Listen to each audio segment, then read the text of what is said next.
ఎక్కువ తాగేది కూడా ఇక్కడనే. తాగుబోతులు రాజగోపాల్ రెడ్డి ఏం నిర్ణయం తీసుకున్నా అంటే వితంతు అయిపోతారు వాళ్ళు. చిన్న 40 ఏళ్ళ లోపు వాళ్ళు బాగా చనిపోతారు. ఆయన ఏం ఆలోచిస్తుందంటే ఆయన చనిపోగానే వాళ్ళు ఏం చేస్తారు, ఫ్యామిలీ ఆయన కాడికే పోతారు జీవనోధార కోసం, ఏమన్నా ఇస్తాడేమని, ఏమన్నా జీవనోధారం చూపిస్తాడేమని. ఆయన ఏం ఆలోచించాడు, 15 రోజులకు 2-3 ఫ్యామిలీలు వస్తున్నాయి.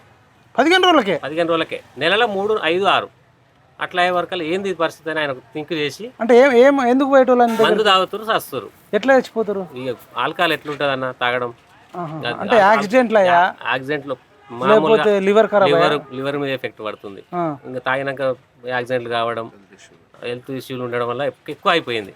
చిన్న మెంటల్ టెన్షన్ వచ్చినా దాన్ని ఆల్కహాల్నే ఆదర్శంగా తీసుకుంటున్నాం ప్రతి ఒక్కరం. కాబట్టి అంటే ఏ టైంకి తాగేది పొద్దున్నే వాళ్ళు? జనరల్ 10 గంటలకు ఓపెన్ అయ్యేది, ఇంకా సాయంత్రం నైట్ మళ్ళీ 10 గంటల దాకా ఉండేది.